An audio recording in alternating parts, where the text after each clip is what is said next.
যুবক রে ও দাড়ি পাকা মুরব্বীরা একবার চিন্তা করছেননি যে হাসান হুসাইন জান্নাতের যুবকের সর্দার এদেরকে কেমনে কারবালার ময়দানে গলা মুবারকে ছুরি চালাইয়া দিল। আমার নবীরে নবীর মুরব্বী বয়স্ক সাহাবীরা কয় ইয়া রাসূলুল্লাহ যদি হাসান হুসাইন যুবকদের সর্দার হয় আমরা কি হাসান হুসাইনের সঙ্গে আমরা দাড়িগুলা তো পাকা আমরা কি জান্নাতে যাব না? আমার নবী কয় যাইবা, কারণ তোমাদেরকে কাল হাসরের ময়দানে যখন হাসান হুসাইনের সাথে উঠাইব বয়স যদি বেশি হয় আমার আল্লাহ কমাইয়া দিয়া 18 থেকে 21 বানাইয়া আমার আল্লাহ তাআলা তোমাদেরকে যুবক বানাইয়া হাসান হুসাইনের সঙ্গে জান্নাতের মধ্যে দিব। জোরে কোন সুবহানাল্লাহ। ও বন্ধু, আমার নবী জানতেন ইমাম হুসাইনের গলা মুবারকের মধ্যে ছুরি চালাইব। নবীর হযরতে মা ফাতেমা তু জহরা ডাক দিয়া কই ইয়া রাসূলুল্লাহ আপনি তো জানেন আপনার নাতিদের গলা মুবারকের মধ্যে ছুরি চালাইব, তাহলে কেন আপনি আপনার নাতিদেরকে কারবালায় যাইতে দিবেন? আপনি কি আমার আল্লাহর কাছে দোয়া করবেন না? আমার আল্লাহ কেন হযরত ইমাম হাসান হুসাইনের শাহাদাতটা বন্ধ রাখবে না?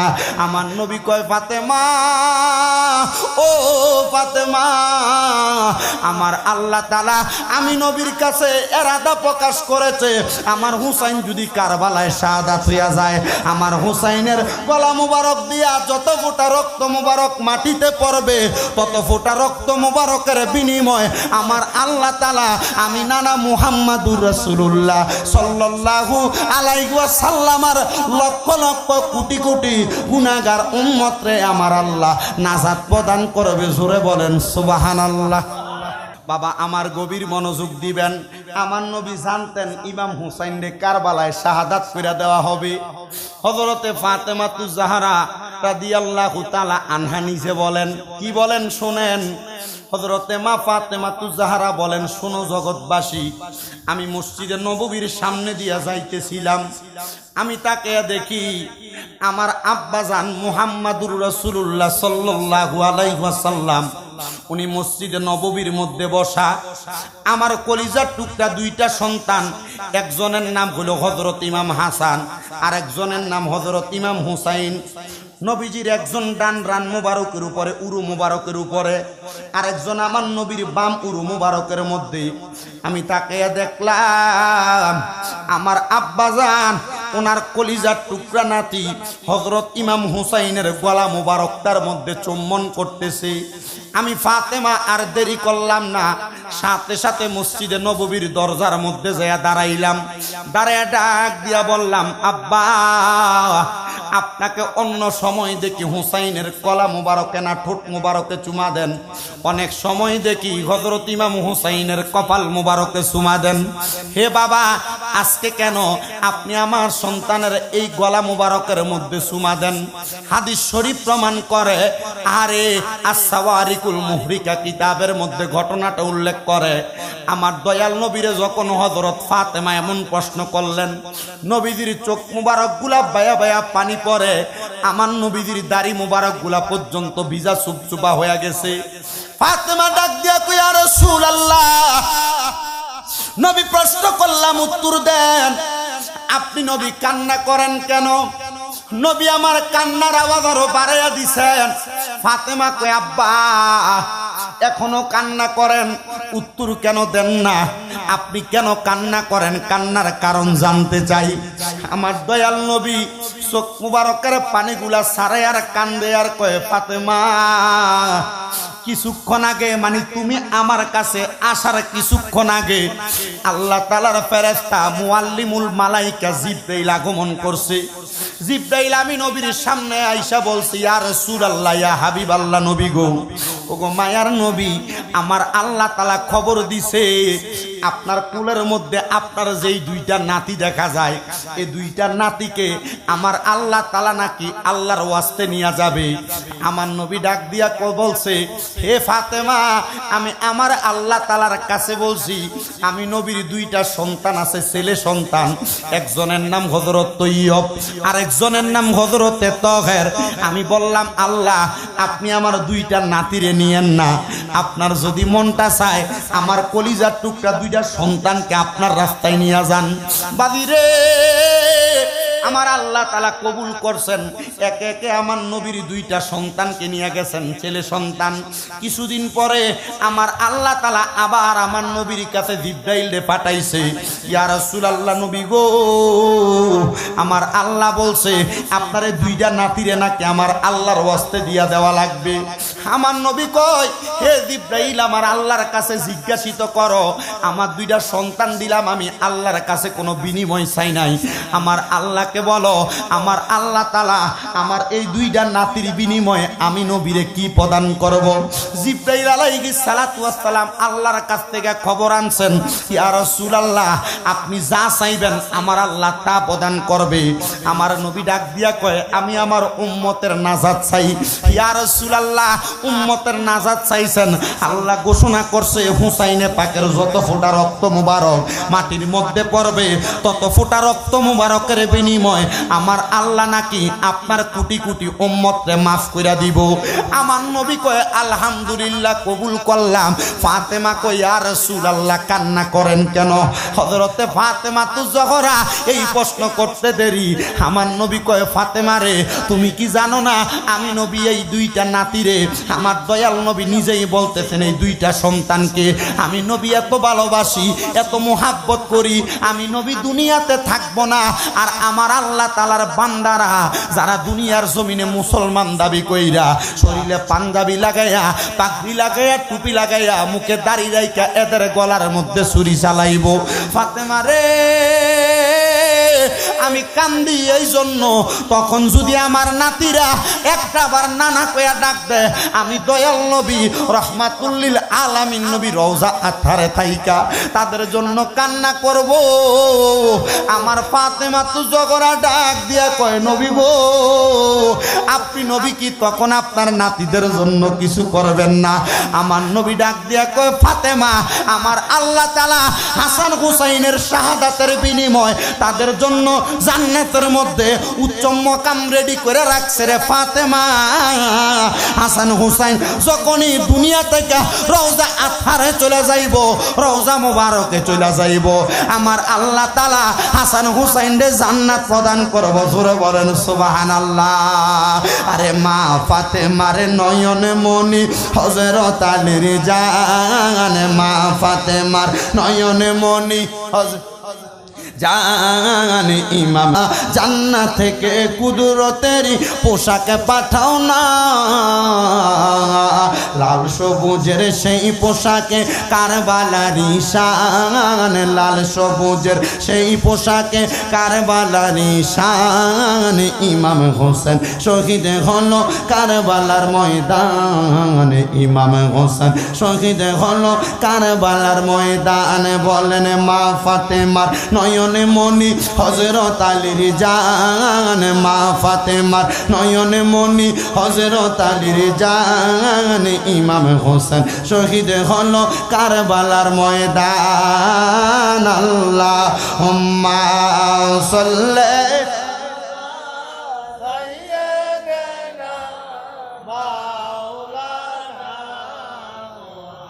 মাদ ওয়ালা আলি সাইয়্যিদিনা।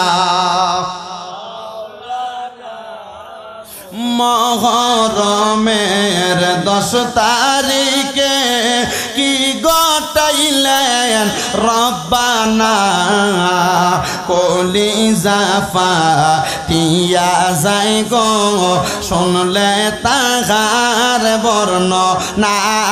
আল্লাহুম্মা সাল্লি মাওলানা মুহাম্মদ ওয়ালা আলি সাইয়্যিদিনা। আমার দয়াল নবী রহমাতুল লিল আলামিন নবীজি হযরত ফাতেমাতুজ জাহরাকে যখন এমন উত্তর প্রদান করলেন, আমার নবী দুনিয়া থেকে রওজা মুবারকে চলে গেলেন। নবীজি যাওয়ার অল্প কিছুদিন পর হযরতে ফাতেমাতুজ জাহরা চলে গেলেন। যাওয়ার পর আমার দয়াল নবী রহমাতুল লিল আলামিন নবীর কলিজার টুকরা বড় নাতি মানে ফাতেমাতুজ জাহরার বড় সন্তান, যার নাম হযরত ইমাম হাসান রাদিয়াল্লাহু তাআলা আনহু, উনাকে ইবনে জিয়াদ এবং এজিদের দলেরা ষড়যন্ত্র করে একবার না, দুইবার না, তিনবার না, মোট ৬ বার বিষপান করাইছে। কিন্তু হযরত ইমাম হাসান রাদিয়াল্লাহু তাআলা আনহু মরেন না, ইন্তেকাল করেন না, শাহাদাত বরণ করেন না। এটার হাকিকত উনার কাছে জিজ্ঞাসা করলে উনি উত্তর দেয়, হযরত ইমাম হুসাইনের কাছে জিজ্ঞাসা করলে হুসাইনও উত্তর দেয়। হে নবীর কলিজার টুকরা নাতি, আপনার ভাইজানকে এতবার বিষপান করানো হয়, তিনি কেন ইন্তেকাল করেন না? তিনি কেন মারা যান না? তিনি কেন শাহাদাতের পেয়ালা পান করেন না? হযরত ইমাম হুসাইন রাদিয়াল্লাহু তাআলা আনহু উত্তর দেয়, আরে হযরতে ইমাম হাসান রে বিষপান করাইলে বিষক্রিয়া কিভাবে ইমাম হাসান রে মারবে তোমরা কি আমাকে বলতে পারো? কারণ ইমাম হাসানের যেই ঠোঁট মোবারকের মধ্যে আমার নানা মুহাম্মাদুর রাসূলুল্লাহ সাল্লাল্লাহু আলাইহি ওয়াসাল্লাম নবীজি দিনে রাইতে সর্বক্ষণ যখনই দেখা হইতো ইমাম হাসানের ঠোঁট মোবারকের মধ্যে চুমা দিত। আল্লাহর কসম, ইমাম হাসানের যেই ঠোঁট মোবারকে আমার নানার ঠোঁট মোবারক লাগছে, আমার নবী তো ওয়ামা আরসালনাকা ইল্লা রাহমাতুল লিল আলামিন, ওই নবী তো রহমতের নবী, ওই নবী তো বরকতের নবী, ওই নবী মুহাম্মাদুর রাসূলুল্লাহ সাল্লাল্লাহু আলাইহি ওয়াসাল্লাম নবীর ঠোঁট মোবারক যেই ঠোঁটের সঙ্গে লাগছে ওই ঠোঁটের মধ্যে কোনোদিন বিষক্রিয়া আঘাত করতে পারে না। জবান খুলে জোরে জোরে বলেন সুবহানাল্লাহ। ভাইও, হযরত ইমাম হাসান রে যখন সপ্তমবার বিষপান করায়, বিষপান করানোর সময় আরব দেশের পাথরের মধ্যে এক জাতের পাথর ছিল, যেই পাথরগুলারে ভালোভাবে বাইটা বাইটা ওই পাথরের গুড়াগুলা হযরত ইমাম হাসানের একটা শরবতের গ্লাসের মধ্যে দিয়া দিছে।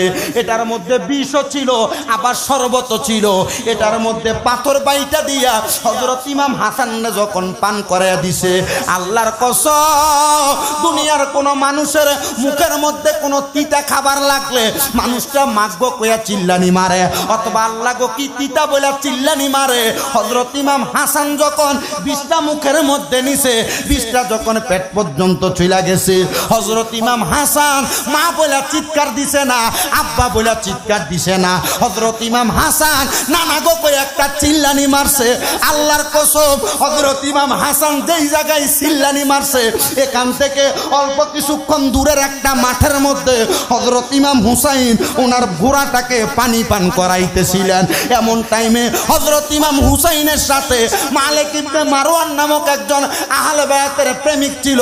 ইমাম হুসাইন ডাক দিয়া কয়, মালিক ইবনে মারওয়ান, ও একটা আওয়াজ শুনছেন নি? মালিক ইবনে মারওয়ান ডাক দিয়া কয়, আমি শুনতে পাইলাম কে জানি নানা গো কইয়া চিল্লানি মারছে। হুসাইন কয়, কে জানি না, কে জানি না, নবী নন্দিনী হযরত ফাতেমার সন্তান আমার বড় ভাই ইমাম হাসান এই কুফা নগরীর মধ্যে নানা গো কইয়া চিল্লানি মারছে। আমার ভাইজান কোথায় যেন আক্রান্ত হয়ে গেছে। মালিক রে, চলো চলো চলো, আমার ভাই বড় ভাই ইমাম হাসান রে রক্ষা করার জন্য হযরতে মওলা আলীর তরবারিটা উনার এই দন্দর মুবারক থেকে বাহির কইরা, মাজা মুবারক থেকে বাহির কইরা ডান হাতের মধ্যে নিয়া একটা দৌড় মারছে। যা দেখতেছে ডাইনে বামে কোনো মানুষ নাই। হযরত ইমাম হাসান রাদিয়াল্লাহু তাআলার দেহ মুবারকটা মাটির মধ্যে লালায়া পড়ে আছে। হযরত ইমাম হুসাইন ডাক দিয়া কয়, ভাই আপনি মাটির মধ্যে এমন ভাবে কেন গড়াগড়ি করতেছেন? হযরত ইমাম হাসান কয়, ভাইজান এর আগে যে 6 বার বিষপান করানো হয়েছে, আমারে আজকেও বিষপান করাইছে। তবে আজকে শুধু বিষ ছিল না, এটার সঙ্গে মারাত্মক ধরনের জিহ্বা কাটার মতো এমন কিছু দাতব পদার্থ দিয়া দিছে। এগুলা দিয়া মনে হয় আমার কলিজাটার মধ্যে কে জানি আঘাত করে। ডাক দিয়া কয়, একবার বলেন ওই শরবত আপনারে কে পান করাইছে?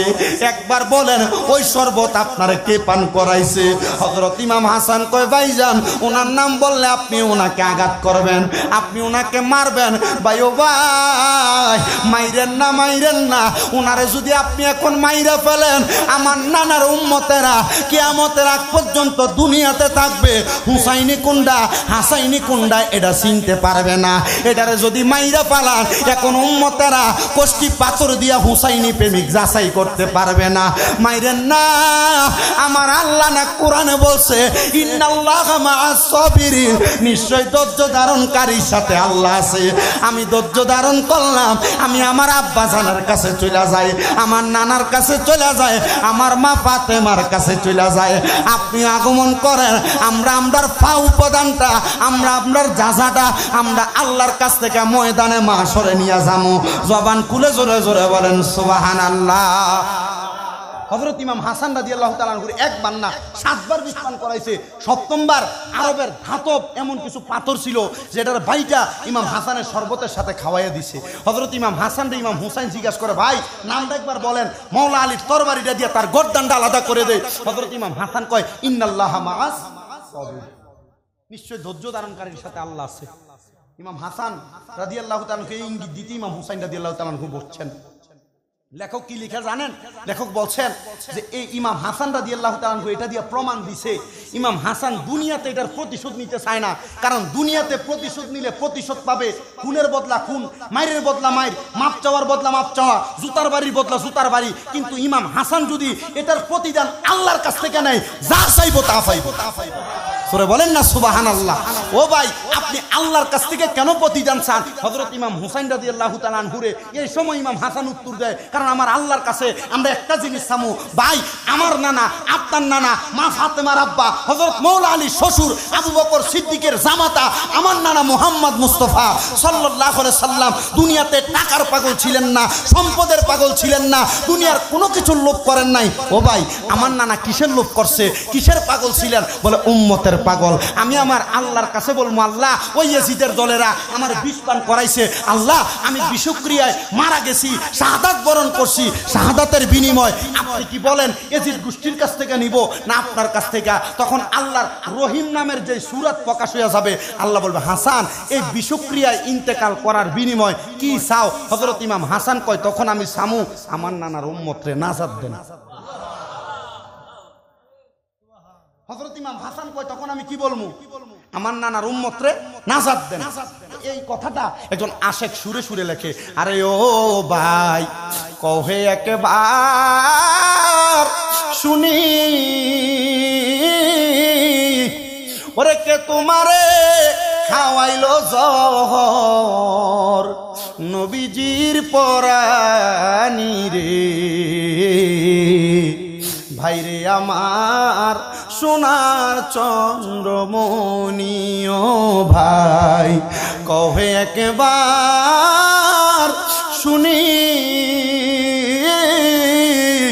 ওরে কে তোমারে খাওয়াইলো জহর, নবীজির পরানি রে।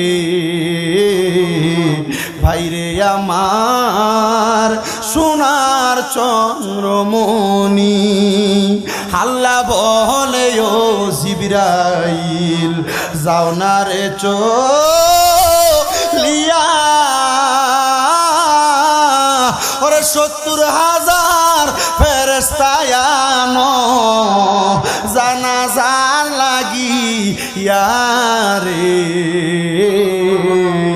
বাইরে আমার সোনার চন্দ্রমণি, ছোট ভাই কই বড় ভাই রে, ও ভাই কেমনে যাও চলিয়া, আরে আজকে থেকে গেলাম গো আমি বাইহারা গো ইয়া গো। বাইরে আমার সোনার চন্দ্রমণি, ও ভাই কহে একবার শুনি, কে তোমারে খাওয়াইলো জহর, নবীজির পরানি রে। আমার সোনার চন্দ্রমণি আকাশ কান্দে বাতাস কান্দে কান্দে দরিয়ার পানি ওর দুই পুত্র হারাইয়া কান্দে জান্নাতে ফাতেমা জননী রে বাইরে আমার সোনার চন্দ্রমণি বাজানো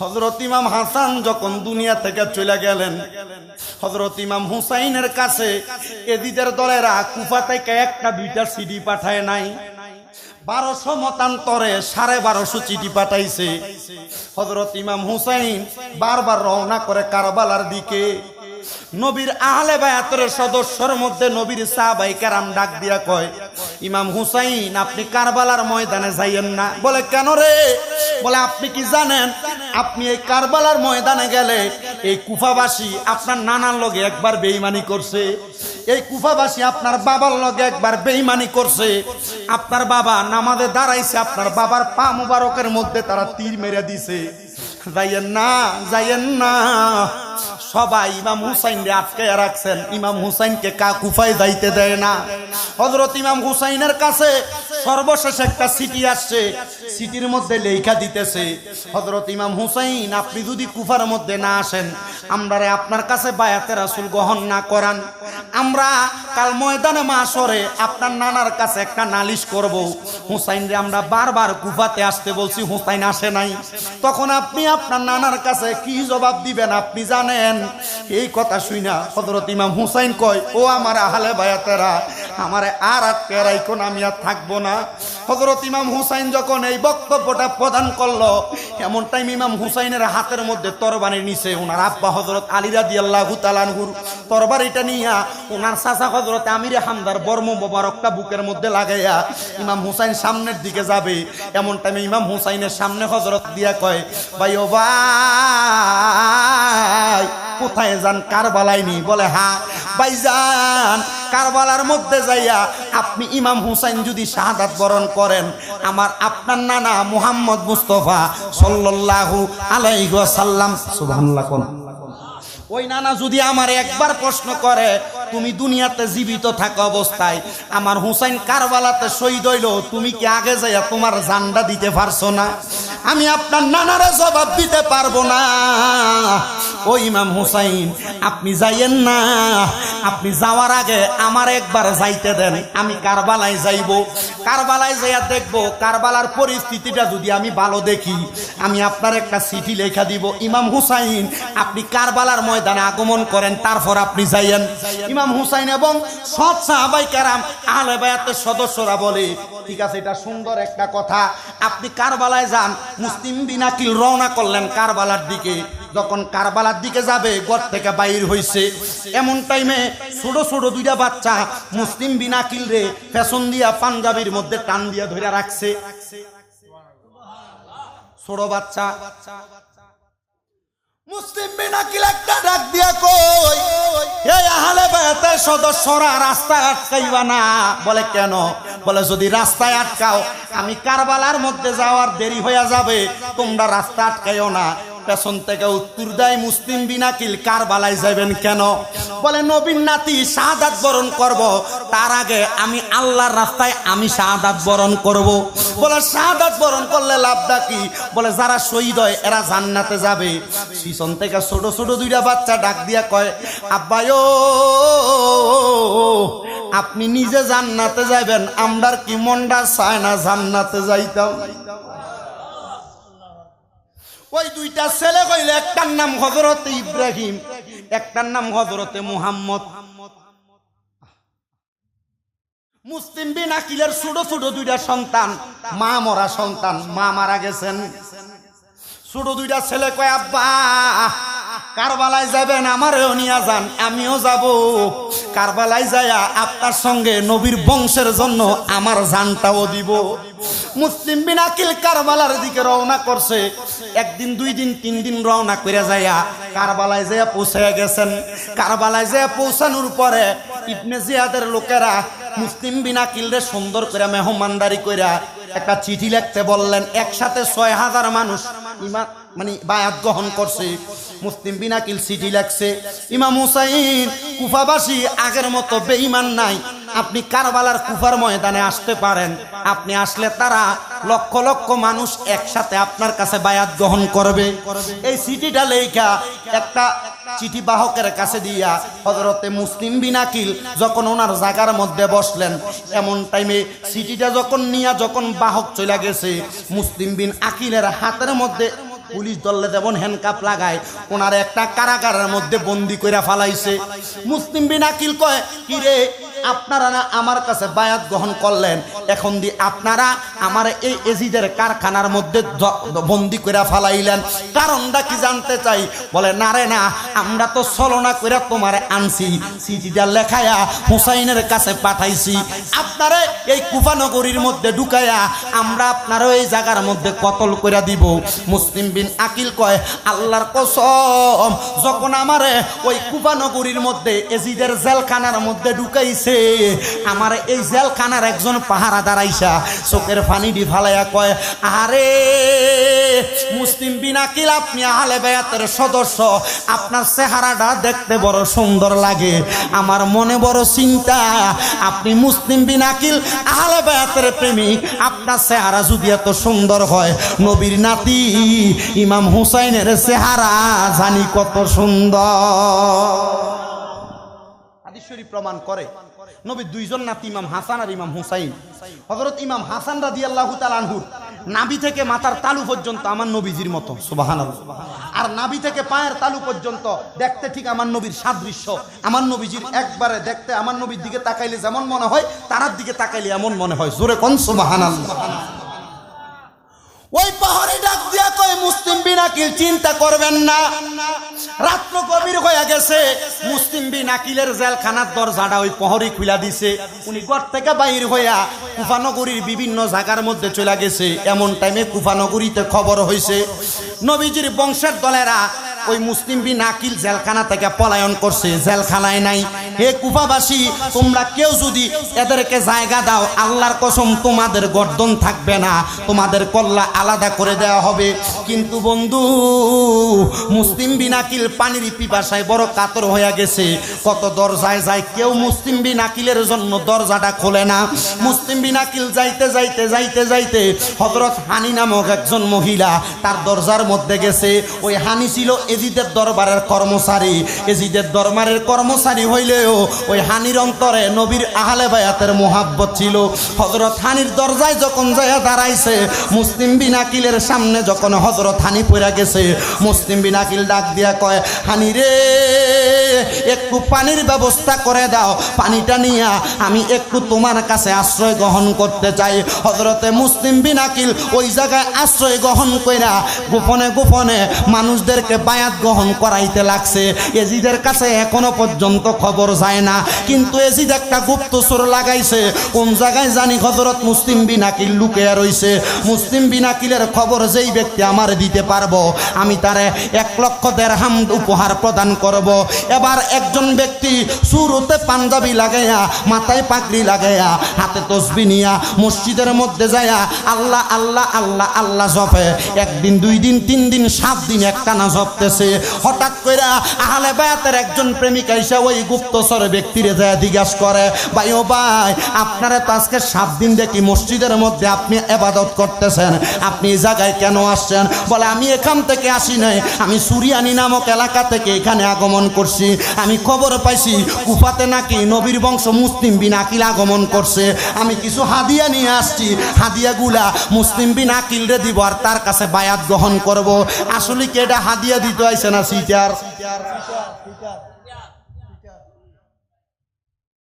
হযরতে মুসলিম বিন আকিল রে ধরার জন্য ওই ব্যক্তি গুপ্তচর সাজা হাতে হাদিয়া নিয়ে আমার হাতের মধ্যে তসবিহ নিয়ে আসছে। এজন্য বাবা, তসবিহ দেখলো পাগল হওয়া যাবে না, দেখতে হবে তার ইমানটা কত শক্ত। কথা কোন ঠিক কিনা বন্ধু? আমারে দেখতেছেন পাঞ্জাবিওয়ালা, আমারে দেখতেছেন টুপিওয়ালা, পাগল হইয়েন না। আমার ইমানটা কতটুকু শক্ত আপনার আল্লাহ বিবেক দিছে, এটা দিয়ে আপনি আমার ইমানটার যাচাই করবেন। আমার কথা শুনে আপনি পাগল হইয়েন না, আপনি একটু যাচাই করবেন আমার কথার মধ্যে কতটুক নবীর প্রেম আছে, কতটুক নবীর মুহাব্বত আছে, কতটুক আমল আখলাকের কথা আছে। যদি না থাকে আপনি পাগল হওয়ার দরকার নাই, কারণ আমার নবীজির কলিজার টুকটা নাতির গলা মুবারককে যে জুরি জ্বালাইছে, এরার শরীরও পাঞ্জাবিয়া ছিল, এরার মাথায়ও ফাগরিয়া ছিল, এরার মুখেও দাঁড়িয়ে ছিল, কিন্তু ইমান ছিল না। কথা কোন ঠিক না বেঠিক বাজান রে? এবার ওই ব্যক্তির কাছ থেকে খবর নিয়ে মুসলিম বিন আকিলের অনুমতি নিয়ে এবার ওই গুপ্তচর সিটার ব্যক্তিটারে মুসলিম বিন আকিলের কাছে নিছে। ওই ব্যক্তি মুসলিম বিন আকিলের কাছে যাইয়া যখন খবর পাইছে, এবার খবরটা যায় ইবনে জিয়াদের কাছে দিছে। ইবনে জিয়াদ খবর পাইল, কিরে আমার নিজের দাসী ছিল হযরত হানি, হানি নাকি তার ঘরের মধ্যে আমার দুশ্মনদের জায়গা দিছে। হানিরে খবর দিয়া নিয়া তার জায়গার মধ্যে হানির গড্ডানটা আলাদা করে দিছে। মুসলিম বিন আকিলরে ধরার জন্য একসাথে 10 জন ব্যক্তিরে পাঠাইছে হানির ঘরের মধ্যে। হানির ঘরের সামনে যাইয়া মুসলিম বিন আকিলের সাথে সন্ধি করতেছে। মুসলিম বিন আকিল, আমরা আপনাকে মারব না, আমাদেরকে ইবনে জিয়াদ পাঠাইছে আপনার সঙ্গে বন্ধুত্ব করার জন্য, আপনি চলেন ইবনে জিয়াদের কাছে চলেন। মুসলিম বিন আকিল ইবনে জিয়াদের কাছে যাবে না, বলে তোমরা আমার সঙ্গে এমন কি কথা বলো, আমরা ইবনে জিয়াদের কাছে কেন যাব? সে তো আমার সঙ্গে একবার বেঈমানি করছে, আমরা ইবনে জিয়াদের কাছে যাব না। বলে আপনি চলেন না, আমরা 10 জন লোক তো মিথ্যা কথা বলি না, আল্লাহর কসম করে বলতেছি আপনার সঙ্গে আমরা বন্ধুত্ব করব। মিথ্যাবাদীদের আরেকটা আরেকটা আরেকটা পায় তারা হলো তারা বেশি বেশি কসম করে। উনি বুঝতে পারলেন এগুলা আহলে বায়তের সদস্য মুহাম্মদ এবং ইব্রাহিম। ওই দিক দিয়ে ইবনে জিয়াদ ঘোষণা করছে, মুসলিম বিন আকিলের 2টা ছেলেরে যে ব্যক্তি আমার কাছে আইনা দিব তারা 100 উট দেওয়া হবে। ওই দাসী ছোট 2টা বাচ্চারে নিয়া তার মালিকের কাছে নিয়ে কয়, শোনেন এই 2টা বাচ্চারে আমি আপনার কাছে দিলাম, আপনি আমার আজাদ কইরা দেন, গোলাম মুক্ত কইরা দেন। উনি ছোট 2টা বাচ্চারে পাইয়া বড় আদর কইরা যত্ন কইরা খাওয়াইয়া দাওয়াইয়া রাইখা দিছে। ছোট 2টা বাচ্চার মনে বাবা হারা ব্যথা আছে না নাই? আব্বা হারাইয়া ছোট 2টা বাচ্চা কান্না করতে করতে ওই মহিলার ঘরের মধ্যে নিরলে নিরলে ঘুমায়া গেছে।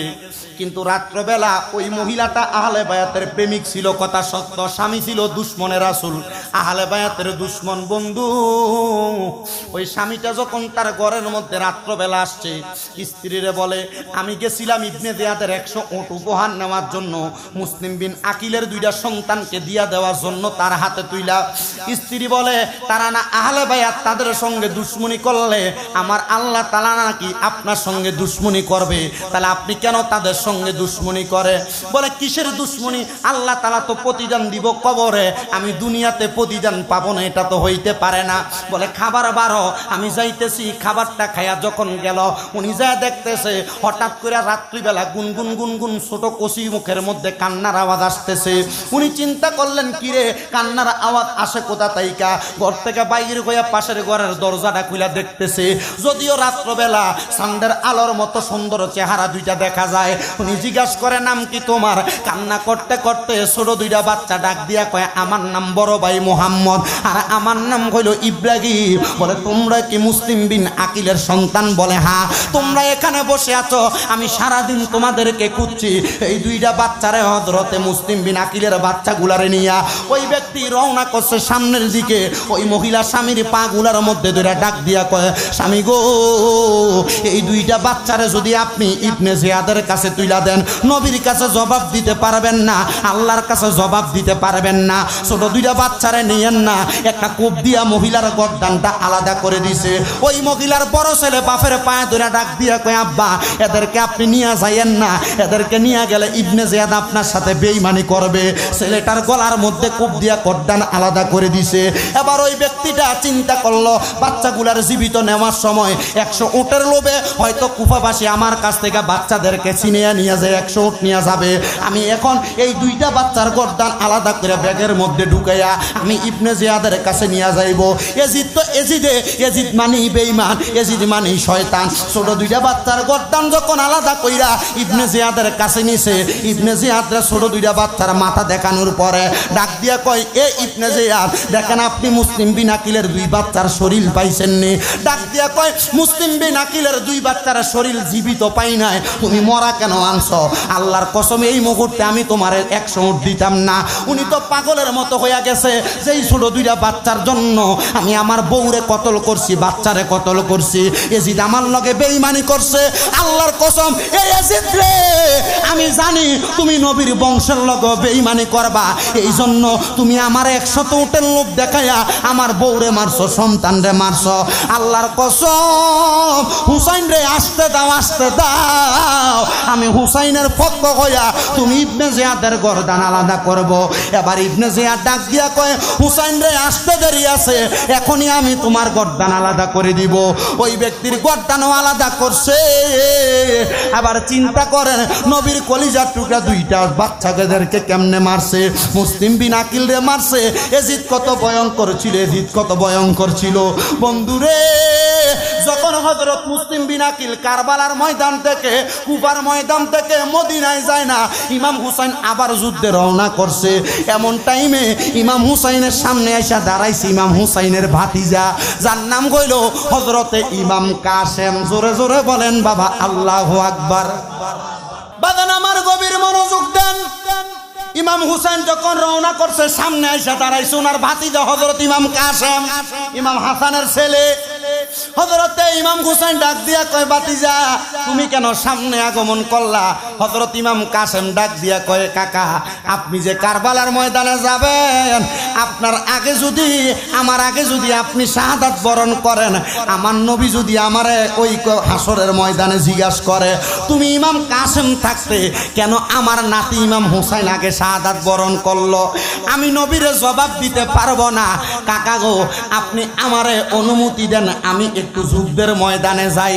ইমাম হুসাইন ডাক দিয়া কয়, বাতিজা যুদ্ধে যাইবা সত্য কথা, তবে তোমার আব্বা হযরত ইমাম হাসান মারা যাওয়ার আগে, শাহাদাত বরণ করার আগে আমারে বলছে একটা তোমার আব্বার এরাদা পূরণ করার জন্য, ওয়াদা পূরণ করার জন্য। বলে কাকা কি এরাদা? বলে তোমার আব্বা নাকি তোমার আম্মা জানের কাছে একটা কি পত্র লেখা দিয়া গেছে, ওই পত্রটা খুইলা যেন আমি তোমার আব্বার মনের আশাটা পূরণ করি। আও কাকা, আপনি তাড়াতাড়ি আমার আব্বার মনের আশা পূরণ করেন, তারপরেই না আমি তাড়াতাড়ি যুদ্ধে রওনা করব। এই কাগজের টুকরাটা হযরতে ইমাম হুসাইনের হাতের মধ্যে নিয়ে খুলছে। এটার মধ্যে ইমাম হাসান লেখা দিয়া গেছে, হে আমার ছোট ভাই হযরত ইমাম হুসাইন, আপনার মেয়ে আছে যার নাম হলো হযরতে সকিনা, তার সঙ্গে আমার কলিজার টুকরা ছেলে হযরতে ইমাম কাসেমের সাথে আপনি একটা বিয়া করাইয়া দিয়েন। এর আগে আপনি আমার সন্তানদারে কারবালায় পাঠাইয়েন না। ওই কারবালার ময়দানে একটা বিয়া হয়েছে, ওই বিয়াটা হইল হযরত ইমাম কাসেম আর হযরতে সকিনার বিয়া, কিন্তু ওই বিয়ার কোনো খানা হয় নাই। ওই বিয়ার খানা তখন হইব যখন আমরা দুনিয়াতে এদেরকে ভালোবাসা কবরের মধ্যে চলে যাব। ওই কবরের মধ্যে আমার আল্লাহ তাআলা নবীর আহলে বায়াতের হযরত ইমাম কাসেম এবং হযরতে সকিনার বিয়ার খানা আল্লাহ তাআলা আমরা জান্নাতে খাওয়াইব। জোরে বলেন সুবহানাল্লাহ। সালাতুনিয়া রাসূলুল্লাহ আলাইকুম, সালামুনিয়া হাবিবাল্লাহ আলাইকুম। একটু সামনে সাবধান না, কষ্ট করে তারা বসতে দেন। বলেন সালাতুনিয়া রাসূলুল্লাহ আলাইকুম, সালামুনিয়া। মদিনার মাটি যদি হইতাম, নূর নবীকে বুকের মাঝে রাখিতাম। সালাতুনিয়া রাসূলুল্লাহ আলাইকুম, সালামুনিয়া হাবিব বন্ধুরে ইমাম কাসেম এবং হযরত সকিনার বিয়া কারবালায় হয়েছে। হযরত সকিনার বয়সটা তখন একবারে কম। বয়স কি বেশি না কম? একবারে কম। হযরত ইমাম কাসেম যুদ্ধে রওনা করবে। মাদ্রাসার ছেলে যারা মাদ্রাসায় পড়ে অথবা ইন্টারমিডিয়েটের মধ্যে কাসেমের যুদ্ধযাত্রা ইতিহাস বইয়ের মধ্যে ঘটনাটা উল্লেখ করা, কাসেমের যুদ্ধযাত্রা বলে লেখা। ইমাম কাসেম যুদ্ধে রওনা করার আগে তরবারি নিয়ে ডালটা নিয়ে গেছে ইমাম কাসেমের বউ হযরত সকিনার সামনে। সকিনার কাছে বলে, হে আমার স্ত্রী, আমার বিবাহের মোহরানা তোমাকে আদায় করা হয় নাই। আমার বিবাহ করার পরে স্ত্রী হিসেবে তোমার কোনো দায়িত্ব আমি পালন করি নাই। বলেন, বিবাহ করার পরে জামাইয়ের বউয়ের উপর দায়িত্ব আছে না নাই? বউয়ের হক জামাইয়ের কাছে পাওনা আছে না নাই? বিবাহের পরে মোহরানা দেওয়া লাগে কি লাগে না? কিন্তু এই জগতের মধ্যে মোহরানার হকটা আদায় করা একবার উঠে গেছে। এই মোহরানা নিয়ে বড় বাটপারি শুরু হয়েছে। মোহরানা ধরে 10 লাখ, মোহরানা ধরে 5 লাখ, কিন্তু বিয়ার মোহরানা দেয় না। বাসর রাইতে সামান্য একটা আংটি দিয়া, গলার চেন দিয়া, একটা 3 পিস দিয়া মোহরানাটা মাফ লইয়া লায়। মাগো, আল্লাহর রাস্তে মাফ করবেন, আমার মোহরানা দেওয়ার সামর্থ্য নাই। আমার সামর্থ্য থাকলে আমি আপনার মোহরানাটা দিয়ে আপনার কাছে আসবো। বউ তখন ফেসে বইরা কয়, ঠিক আছে আপনি দেওয়া লাগবে না, পরে ফাললে সম্ভব হইলে দিয়েন। কয় নিও এমন? না না না, মোহরানা নিয়ে এমন কিছু করবেন না। আল্লাহর রাস্তে যারা এলাকার মুরব্বী আছেন, সন্তান বিয়া করানোর সময়, মেয়ে বিয়া করানোর সময় মোহরানাটা কমাইয়া ধরবেন। যদি জিজ্ঞাসা করে মুরব্বী মোহরানাটা কেন বেশি ধরছেন, বলে যদি কোনো সময় সারাসারি হইয়া যায় মায়াটা তো চলন লাগবো। আল্লাহর কসম, আপনার নিয়তের মধ্যে গলত, সারাসারি নিয়ত বিয়া দেওয়ানের আগে কইরা রাখে। না না না, আল্লাহর নবী কো উম্মত, তোমরা বিবাহকে সহজ করে দাও, মানে মোহরানাটা কমাইয়া দিতেন। কইছে পোলা মাসে কামাই করে মাত্র 12,000 টাকা, এর বিয়ার মোহরানা 3 লাখ। 1 বছর কামাই করে মোহরানা দিতে পারবো? এতটুকু করতে পারেন। একটা ছেলের কামাই ইনকামের 1 বছরের টাকা আপনি মোহরানার হক ধরতে পারেন, ঠিক আছে না? বা কামাইয়ের অর্ধ, 1 বছরের অর্ধ টাকা, মানে 6 মাসের ইনকামের টাকা আপনি তার মোহরানা ধরতে পারেন। আপনি মোহরানা ধরেন 5 লাখ 10 লাখ, তখন মাইয়া যদি টর্চারও করে এই ফলা বউরে ছাড়তে পারেন। সামর্থ্য থাকতেইব, আপনি কম কম করে দিবেন, বিয়ে সহজ করে দিবেন। আপনি যখন আপনার মেয়ের বিয়েতে বলবেন মোহরানা, মোহরে ফাতিমি হবে। নবীজির মাইয়া হযরত ফাতেমার বিয়ের ভিতরে মোহরানা কি ছিল? নবীজি একটা পিরহান দিছে, ঘুমানোর জন্য চাটাই দিছে, কিছু খেজুর দিছেন, আটা ভাঙানোর জন্য একটা ছাতা দিছেন। মানে কম কম দামি জিনিস দিয়া নবীজি মা ফাতেমার বিয়ে দিছে হযরত আলী রাদিয়াল্লাহু তাআলা আনহু। হযরত আলী রাদিয়াল্লাহু তাআলা আনহু, ইয়া রাসূলুল্লাহ, বিয়ে যে করব মোহরানা দেওয়ার মতো আমার কাছে সামর্থ্যই তো নাই, ইয়া রাসূলুল্লাহ আমি কি করতাম? হযরত ওসমান জি নুরাইন রাদিয়াল্লাহু তাআলা আনহুর হাতে তরবারি আর ডাল দিয়ে দিছে, আলী এটা বেচ চালাও, বিক্রি করে তাড়াতাড়ি বিয়ে করো। সুবহানাল্লাহ নাই দো। মোহরানা সহজ করে দেন না। আপনি আপনার মেয়ের বিয়ের যে 4-5 লাখ টাকা মোহরানা দিচ্ছেন, ফোলা তো দিতে পারতেছে না, এই বিয়েটা তো হারাম সম্পর্কে লিপ্ত হইতেছে। এরপর ফোলা মেয়ে যেটি ওইটি যাওয়া ফোলা পাই নয়, এ ফোলা মেয়ে অনের পরে আর মা বাপরে মানে না, কারণ এই মোহরানা আদায় করে নাই ঠিক মতো। কি কন ঠিক না? এই জন্য মোহরানা সহজ করে দিবেন। আর যৌতুকের চিন্তা না, মোহরানা বেশি করার আর একটা মাধ্যম আছে। কারণ আপনি তো আপনার ফোলা বিয়ে করাইতে গেলে আপনি চান একটা মোটরসাইকেল, আপনি ফোলা বিয়ে করাইতে গেলে আপনি চান 3 লাখ টাকা যৌতুক, আপনি ফোলা বিয়ে করাইতে যাওয়ার সময় আপনি যৌতুক চান 5 লাখ টাকা। তো মায়ের ভাই ঠিক আছে আমি 5 লাখ যৌতুক দিমু, লগে 5 লাখ আর মোহরানা 5 লাখ, মোট 10 লাখ মোহর হইব। কথা কন না কেন? আপনারা বিয়ারা সহজ করেন না, বিয়া কঠিন করে দিছেন। দেশের মধ্যে জিনা বেবিচার বাইরে গেছে। আপনি ফোলা ফাইনটা তাড়াতাড়ি বিয়ে করাইতেন, আপনার মেয়েরা তাড়াতাড়ি বিয়ে করাইতেন, দেখতেন আপনার এলাকার ভিতরে ছেলেদের প্রেম প্রীতির সম্পর্ক বলেন, ভাইগা যাওয়ার সম্পর্ক বলেন, মেয়েদেরকে রাস্তায় ইফটিজিং করা বলেন, সব কমে যাইতো যদি নির্দিষ্ট বয়সে আপনারা ছেলেদেরকে বিবাহ করাইতেন। এজন্য এতটুক মনে রাখবেন, নির্দিষ্ট বয়সে সন্তানদেরকে বিবাহ করে দিবেন, আল্লাহ তাআলা আপনাদের এই পরিবারের উপর শান্তির ফয়সালা করব। কথা বলেন ঠিক কিনা? তবে এইটা মনে রাখেন, আপনার পরিবারের উপরে এটা চিল্লানোর কারণ আপনি বুঝছেন না। তোমরা চিল্লানোর দরকার নাই, মুরব্বীরা হুইন্না বাজ্যে যান। হ্যাঁ, মুরব্বী কইছে সময় এলে বিয়া করাই দিব তাড়াতাড়ি। আপনি আপনার সন্তানকে নির্দিষ্ট পরিমাণ সময় বিয়া না করে কিছু করার নাই। বাড়ির ভিতরে মাহফিল যেহেতু একটু পারলে সাপ দিয়ে আপনি আপনার আর একটা বাইরে বসার জায়গা করে দেন, আল্লাহ আপনাদের জন্য জান্নাতে জায়গা করবো। এর কষ্ট করে জায়গা করে দেন না, যারা যেন বসছে এনে বসুক, আর যারা পরে আসছে তারা ভিতরে ঢুকাই দেন। ইসুফ ভাই তারপরে কইব হয়ে দেবো, না হলে বাকঝুক করে খাইলাম, একটা সিরা দিরে দুইজনে করে লই দেখুন। কি কোন আপনারা ঠিক আছে ওই বলতে আমারও কেউ চিন্তা করে না, বেশি আছে বেশি পরে দিব। আল্লাহ কবুল করো, আমিন কোন আস্তে আমিন কোন আরো জোরে কোন আমিন। ওয়াজ না তোমরা পক্ষে গেছে তো জোরে কম আমিন। তাহলে বিয়ে কি সহজ করা দরকার কিনা? বর্তমান সমাজে বিবাহকে সহজ করা দরকার কিনা? আপনারা কঠিন করতেছেন বিদায় ছাড়াছাড়ি ডিভোর্স বলেন এগুলো বেড়ে যাচ্ছে। আল্লাহ তাআলা বর্তমান সমাজে বিবাহকে সহজ করে দেওয়ার তৌফিক দান করুন।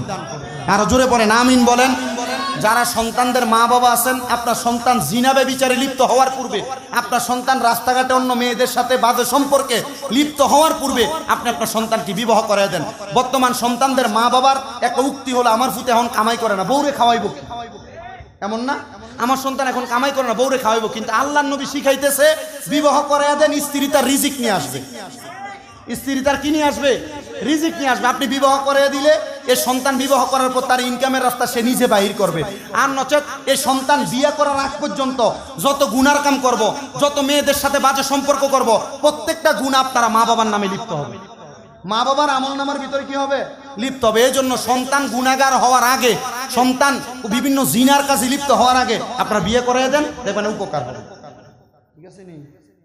চিন্তা করে আমার ফুতে তো এখন নিজের ফায়দা দাঁড়াইছে না। আরে মুরব্বি আমনে রাত কামরা আমরা একটু শেষ করাই লেছে, দাওয়াতটা খাওয়ান গেছে না। আল্লাহ কবুল করেন আমি নাচতে কইছি। খেলাটা কি শেষ হয়েছে নি? শেষ। তাইলে আরো আইব, আরো আইব তাইলে নাকি? 130-এর টার্গেট দিছিলাম না, 50 রান হেরে গেছে, দেখিস না?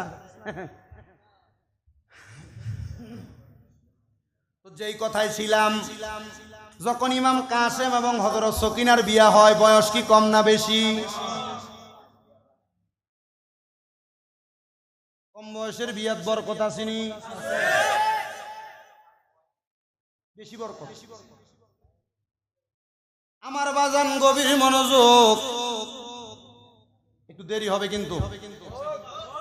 হযরত ইমাম কাসেম ডাক দিয়া কয়, সকিনা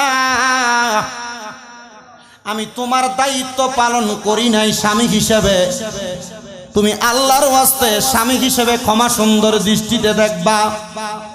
হযরতে সকিনার উক্তি হইল, কলিজার টুকরা স্বামী ইমাম কাসেম, আপনি কারবালায় যাবেন, যুদ্ধ করবেন, নবীর আহলে বায়াতের জন্য শহীদ হইয়া যাবেন। আপনি শহীদ হইয়া গেলে কারবালার ময়দানের মধ্যে শহীদ হওয়ার কারণে আমার আল্লাহ তাআলা আপনারে জান্নাত দিব। বলে হ্যাঁ। হে ইমাম কাসেম, আপনি শহীদ হইলে আপনি তো জান্নাতে যাবেন, আমি তো একজন শহীদের বউ হমু। স্বামী, এই বিয়ার মোহরানা হিসাবে আপনি আমারে আপনার সঙ্গে জান্নাতে লইয়া যাইবেন। আর বর্তমান মা বোন যারা আছেন, স্বামীকে প্রেসার ক্রিয়েট করেন। স্বামী যদি মাসে 20,000 টাকা বেতন পায়, এর থেকে 2,000 টাকা স্ত্রীকে আলাদা করে দিতে হয়। বউ 1 মাস পরে আর একটা নতুন 3 পিস বানাবে। এই জন্য ঠিক না? মা বোনদের কাছে বিশেষ করে আবদার হইল, আপনার স্বামী আপনাকে যতটুক দিচ্ছে ততটুকু আপনি প্রশান্তি আদায় করেন। কারণ আপনার স্বামী তার নিজের রক্তরে পানি করে, তার শরীরে কষ্ট থাকলেও আপনার স্বামীর উপর এমন কোন প্রেসার ক্রিয়েট করেন না যার কারণে আপনার স্বামী কাজ করার পরেও তার মাথার ভিতরে পরিবারের টেনশন থাকে। ঠিক আছে না? আল্লাহ বুঝার তৌফিক দান করুক। এই কথা বইলা হযরত ইমাম কাসেম রওনা করলেন যুদ্ধের মধ্যে। ইমাম কাসেম যখন যুদ্ধ করতেছে, যুদ্ধ করতে করতে করতে করতে ইমাম কাসেমের হাতের মধ্যে অনেক এজিদের দলেরা কতল হইয়া গেছে। কিন্তু ইমাম কাসেম রে পেছন দিক থেকে ইবনে জিয়াদের দলেরা একটা বর্ষা দিয়া, মানে যেটারে আমরা যে মাছ ধরার জন্য যেই ফল ব্যবহার করে, এমন 100টা বর্ষা দিয়া হযরত ইমাম কাসেমের পেছন দিয়া আঘাত করছে। ইমাম কাসেম যখন আঘাত রাখে মাটির মধ্যে পড়ে গেছে, ইমাম কাসেম শহীদ হওয়ার পরে ইমাম কাসেম যেই গোড়াটার মধ্যে করে যুদ্ধ করতে আসছে, ওই গোড়াটার ঘোড়ার পিঠের মধ্যে ইমাম কাসেম এমন ভাবে ফাতাইলা কইরা দিয়া ওই তরবারিটা মানে ওই বর্মটা দিয়া ইমাম কাসেমের দেহ মোবারকটা লাশ মোবারকটা বুকের মধ্য দিয়া তরবারিটা ঢুকাইয়া ওই সলটা ঢুকাইয়া ইমাম কাসেম ঘোড়ার পিঠে সরাইয়া আহলে বায়াতের তাবুর দিকে প্রেরণ কইরা দিছে। বাজান রে ইমাম কাসেম যখন ওই এজিদের দল থেকে ইমাম কাসেমের ঘোড়াটা যখন হুসাইনে পাকের আহলে বায়াতের তাবুর দিকে গেছে, হুসাইনে পাকের তাবুর মানুষেরা ইমাম কাসেম রে দেইকা দেইকা কান্না করে। আর একজন আশেক বলে, আহারে আল্লাহকে মারল রে মায়ের যতন রতন, কে কারিয়া নিল মায়ের বুকের জাদু ধন, আল্লাহ কে মারল রে, আল্লাহ কে মারল রে মায়ের যতন রতন, কে কারিয়া নিল মায়ের বুকের জাদু ধন, আল্লাহ কে মারল রে। আল্লাহ কাসেমের লাশ গোরার পিষ্টেতে চড়িয়া আপন স্বজনের কাছে পৌঁছিল আসিয়া, বলেন আল্লাহ কাসেমের লাশ গোরার পিষ্টেতে চড়িয়া আপন স্বজনের কাছে পৌঁছিল আসিয়া। হরে ঘরে বাইরে লাগলো আগুন কাসেমের লাগিয়া, আল্লাহকে মারলো রে, আল্লাহকে মারলো রে মায়ের দতনের রতন, কে কারিয়া নিল মায়ের বুকের জাদু দন, আল্লাহকে মারলো রে। আল্লাহ কাসেমের লাশ স্বজন যখন দেখিল, আসমান ভাঙ্গা যেন তাদের মাথাতে পড়লো। ওরে ঘরে বাইরে লাগল আগুন কাসেমের লাগিয়া, আল্লাহকে মারলো রে, আল্লাহকে মারলো রে মায়ের দতনের রতন, কে কারিয়া নিল মায়ের বুকের জাদু দন, আল্লাহকে মারলো রে। বাজান রে হযরত ইমাম কাসেম রে যখন শাহাদাত কইরা দিছে, ইমাম কাসেমের পরে আবার ইমাম হুসাইন রওনা করছে। ইমাম হুসাইন রওনা করার আগে ইমাম হুসাইনের সামনে আহলে বায়াতের দলের মধ্যে আরেকজন ব্যক্তি ছিল, যিনি বেশি আমল করনেওয়ালা, যিনি ইবাদত করনেওয়ালা, যার নাম ছিল হযরতে আব্বাস আলমদার। হযরতে আব্বাস আলমদার ডাক দিয়া কয়, হুসাইন আপনি কোথায় যান? বলে আমি কারবালার মধ্যে যাই। কেন যান? বলে কারবালার মধ্যে যেই ফুরাত নদী আছে, ওই ফুরাত নদীর মধ্য থেকে একটু পানি আনবো আমার আসগরকে পান করানোর জন্য। আব্বাস আলমদার ডাক দিয়া কয়, হুসাইন আপনি এখন যাইয়েন না, আপনি এখন গেলে এই কারবালার ময়দানে ফুরাত নদীর পারে এজিদের দলেরা আপনারা আঘাত করবে, মারবে, আপনি যাইয়েন না, যাইয়েন না। হযরতে ইমাম হুসাইন দুধের শিশু আলী আসগররে বুকের মধ্যে নিয়া যখন দাঁড়াইয়া রইলেন, হযরতে সাহারা বানু ইমাম হুসাইনের স্ত্রী ডাক দিয়া কয়, তাড়াতাড়ি যান না, আমার সন্তানটা আলী আসগরের জিহ্বা শুকাইয়া গেছে, বুকটা শুকাইয়া গেছে।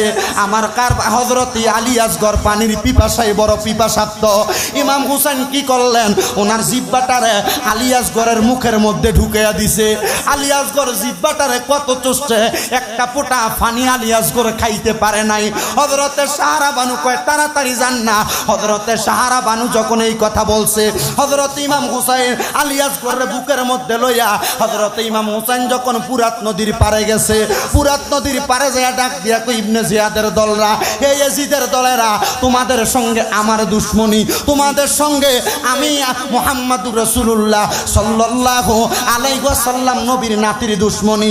এই ছোট বাচ্চা তার কোনো দুশমনী নাই। তোমরা আমার না আমার কলিজার টুকরা সন্তান আলী আসগররে একটু পানি পান করাও। তার মা বলছে, হযরতে সাহারা বানু তার একটু পানি পান করাইলে তার মারও পানি লাগবে না, আমারও পানি লাগবে না।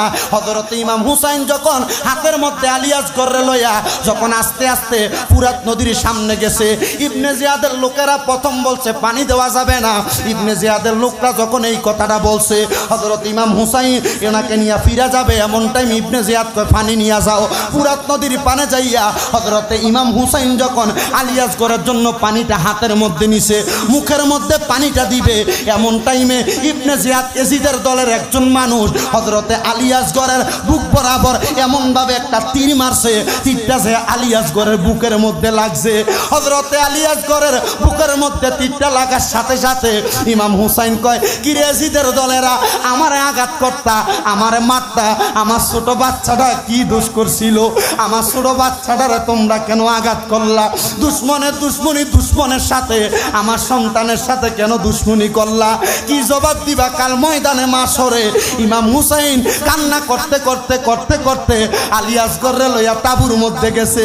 তাবুর সামনে যখন দাঁড়াইছে, সাহারা বানু দূর থেকে ডাক দিয়া কয়, হুসাইন আমার সন্তান রে কি আপনি ফুরাত নদীর পানিটা পান করাইছেন?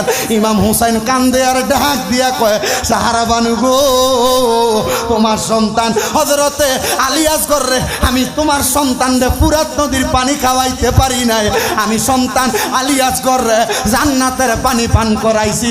জোরে জোরে বলেন সুবহানাল্লাহ।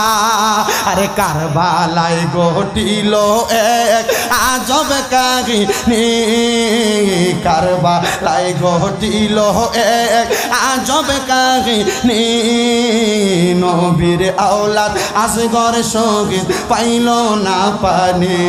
বলেন নবীর আওলাদ আসগর শহীদ পাইল। আপনি একটু মুহাব্বতে কোন না, ভালো লাগবে আমার কাছে, একটু মুহাব্বতে বলেন, কারবালায় ঘটিল এক আজব কাহিনী, কারবালায় ঘটিল এক আজব কাহিনী, নবীর আওলাদ আসগর শহীদ পাইল না পানি। বলেন নবীর আওলাদ আসগর শহীদ পাইল না পানি। জিহ্বা শুকায়, গলা শুকায়, শুকায় ঠোঁটখানি। বলেন জিহ্বা শুকায়, গলা শুকায়, শুকায় ঠোঁটখানি।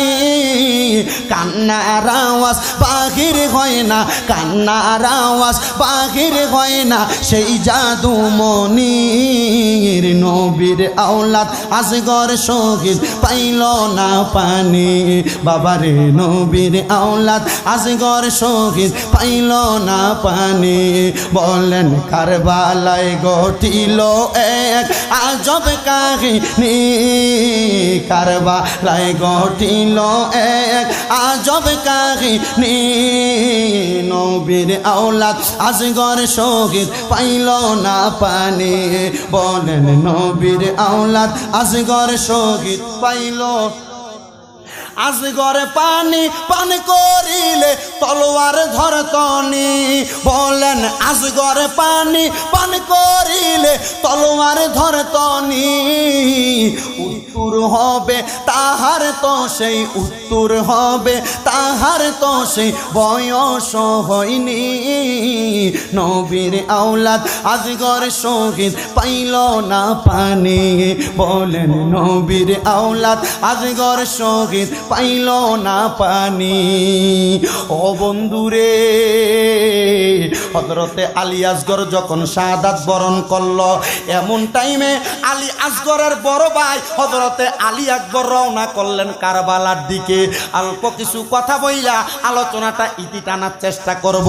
আলী আকবর যাওয়ার আগে কারবালার ময়দানে আহলে বায়াতের আরেকজন প্রেমিক আব্বাস আলমদার, উনি যখন চিন্তা করলেন, হায়রে যদি নবীর বংশের আরেকটা বাতি নিবা যায়, আমি নবীর কাছে জবাব দিতে পারবো না।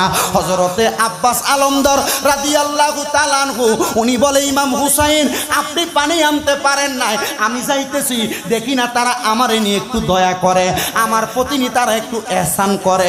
হযরতে আব্বাস আলমদার পানির একটা পুয়ারা নিয়া, আগের যুগে উটের চামড়া দিয়া পানির জন্য ঘুইটা বানাইতো, কি জানে বলে, মশক, মশক বানাইতো, পানির মশক বানাইতো।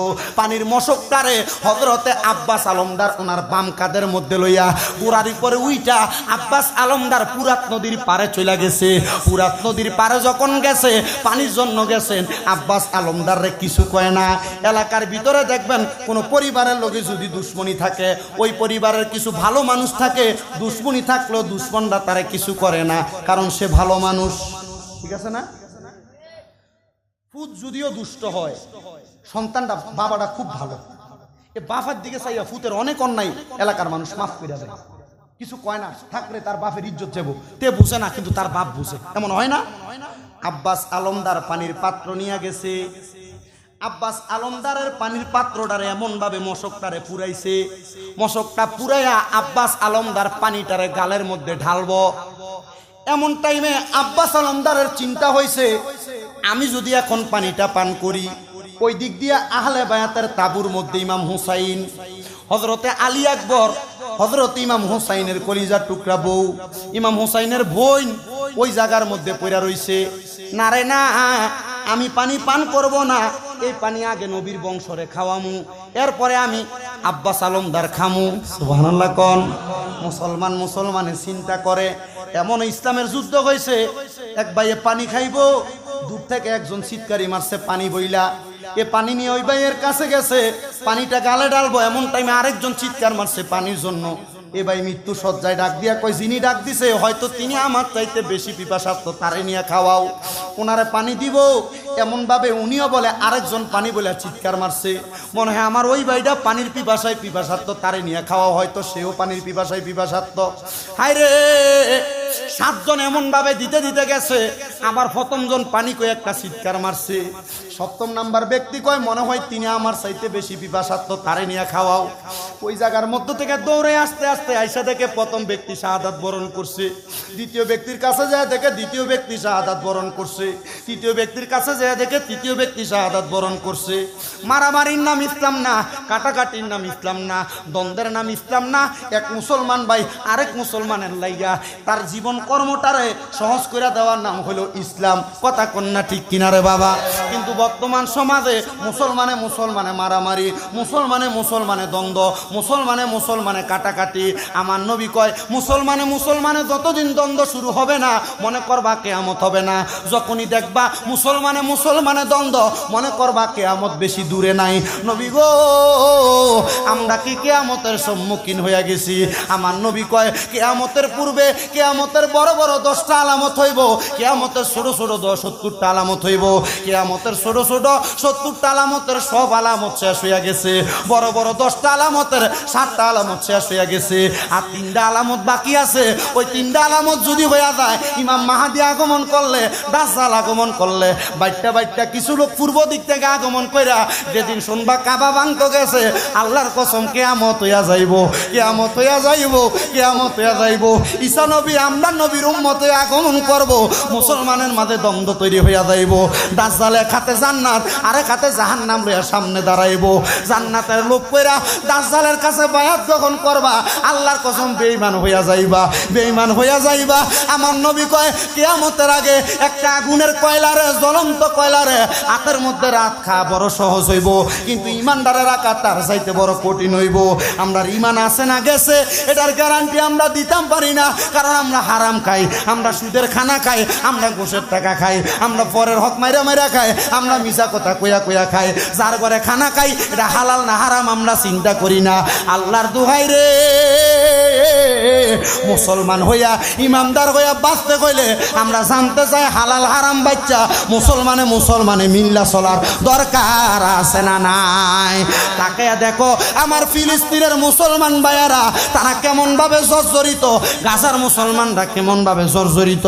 ইসরায়েলের জালেমেরা আমার ফিলিস্তিনের মুসলমানদেরকে বোমা হামলা করে বড় বড় বাড়িগুলারে ভাঙ্গা দিতেছে, ছোট ছোট বাচ্চাদেরকে জবা করতেছে, বুকের মধ্যে তরবারি লাগাইয়া দিতেছে, বন্দুক বন্দুকের আঘাত করতেছে।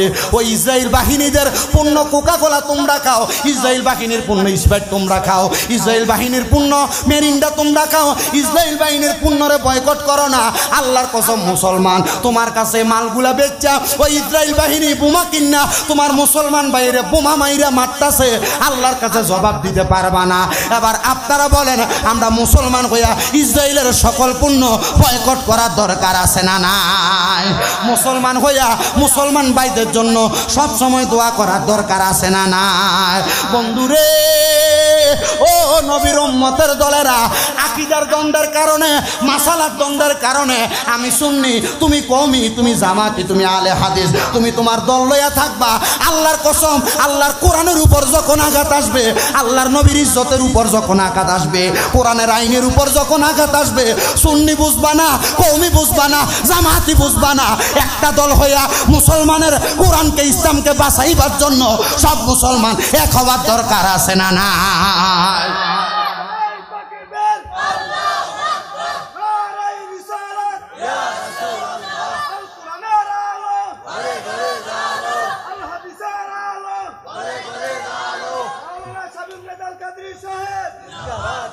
আমার কাছে একটা জিনিস বুঝেন, আমাদের আকীদা আকায়েদে আহলে সুন্নাত ওয়াল জামাত।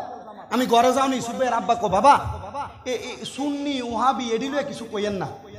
আমি কই, কি কারণে বলি শুনেন। একজন সুন্নি, আমি নবীরে দাঁড়ায় সালাম দেই না, আমার ভাল লাগে। আপনি দেন না, এটা আপনার আকীদা, আপনার ভাল লাগে না। সে দেয় না, তার মতো থাকতে দেন। আমি দেই, আমার মতো থাকতে দেন। আমি আর আপনি যদি মুসলমান এই নবীরে দাঁড়ায় সালাম দেই না, আমার কাছে মোহাব্বত ভাল লাগে। যে দেয় না, এটা তার বিষয়। তো এইটা লইয়া যদি আমরা দ্বন্দ্ব আর ফিডাফিডি মারামারি করিয়া মুসলমানে মারামারি করি, এটা আমি ইহুদি নাসারারা করবো, দেখরে মুসলমানে লাগিয়ে গেছে, লতাররা আর লাগাই দিই। কথা কন না কেন? ঠিক আছে না? ঠিক আছে না? ঠিক আছে না? এই জন্য যে যারটা করেন, সুন্নিরা যদি মিলাদ কিয়াম করে তারা তার মতো করতে দেন, কওমিরা যদি করে না তারা করতে না করেন, ঠিক আছে? আমনে টামনের মতো থাকেন। তবে মুসলমান ঐক্যের জন্য যে যারটা নিয়ে থাক, মুসলমান কোরআনের ইজ্জত রক্ষার্থে, রাসূলুল্লাহর ইজ্জত রক্ষার্থে, কোরআনের আইন রক্ষার্থে দল আলাদা, মুসলমান এক। ঠিক আছে না? দল আলাদা, মুসলমান এক। আমার আকীদা, আমি সুন্নি। ঠিক আছে? অনেক চিন্তা করবো, মাগো হুজুর এটা ওলদিবানা হইতো না, ওলদিবানা ভাইসাব কেউ করে না, এখন আপনি কি তার হুজুর করে করবেন? আমার ফেডে খিদা নাই, এই যে কুরবানি রীতি আছে, দাওয়াতের অভাব নাই, এখন যেখানে যাই এনে এক বল গোস্ত এনে, যেখানে যাই এনে কি এনে দেয়, এক বল গোস্ত এনে দেয়। খাইতে ভাল লাগে, খাইতে ভাল লাগে। আমি আমার আম্মারও কইছি, মাগো কোরবানির গোস্ত কিছু না কিছু থাকবে। আমার গরু 9 মণ গোস্ত হয়েছে, কয় মণ? 9 মণ গোস্ত। আমার কইছে এগো কোরবানির আগেই কিছু চিংড়ি মাছ আর ইলিশ মাছ কিনে এনে রাখছি, আবার একটা বড় মাছ কিনছিলাম সোয়ারাবাদ, এডি উপরে রাখেন, লাউটাও দিয়ে সবজি দিয়ে খাওয়াইয়েন, কারণ গোস্ত মাংসও খাওয়াই দাওয়াতে নিলে গড়েও যদি খাই কাম হইতো না গোমা, এর লেগে এটা সিস্টেম করে কইছি। তা আজকে শুটকি রানছে, ডাইল রানছে, মজা না। বুগুলি চিনি, বুগুলি কলা গাছের মাটি, এ মাটি আলু দিয়ে বাদি করছে, এডি দিয়ে মাইকে ভাত খেয়ে এলেছি। কথা কয় না কেন?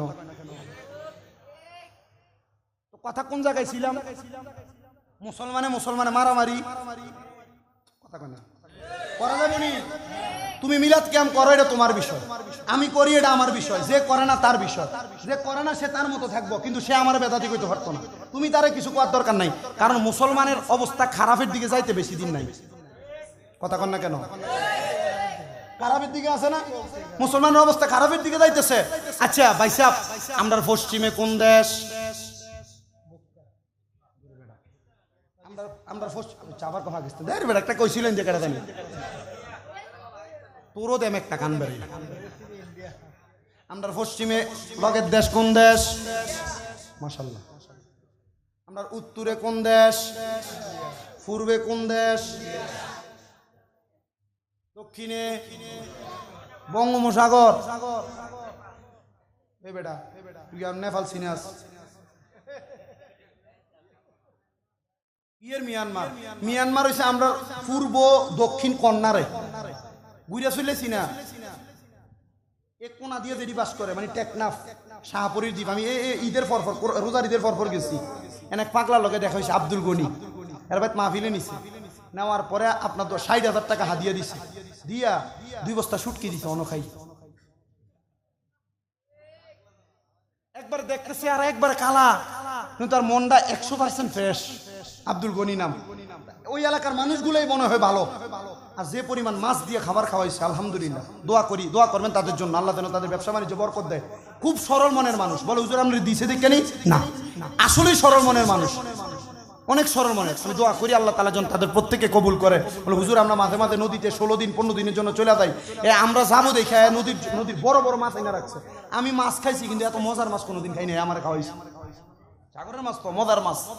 আল্লাহ যেন তাদের প্রত্যেকটা নদী বানবাসী মানুষ প্রত্যেককে হায়াতে বরকতে জোরে পড়ে না আমিন। বিশেষ করে আরেকটু বেশি করে দোয়া করবেন, সিলেটের সুনামগঞ্জ এলাকায় এখন পানির কারণে অনেক মানুষ নদীর ভিতরে তাদের ঘর বাড়ি একবারে নদী পার ভাঙ্গিয়া চলে গেছে, অনেক মানুষের ঘর বাড়ি ভাসায় নিয়ে গেছে। দোয়া করবেন সিলেট, সুনামগঞ্জ, জামালপুর সহ ছাতক এলাকার বিভিন্ন এলাকার যে মানুষগুলো নদীর পানিতে ভাঙনের কারণে তারা হতাশাগ্রস্ত, বিপদগ্রস্ত, আল্লাহ যেন প্রত্যেককে হেফাজত করে জোরে পড়ে না আমিন। আরো জোরে পড়ে না আমিন। সালাতুন ইয়া রাসূলুল্লাহ সালামুন ইয়া হাবিবাল্লাহ আলাইকুম জামালিয়া শেখাবাসদ মুহাম্মদ হে আলে বরাবাসদ আহমদ সালাতুন ইয়া জোরে জোরে।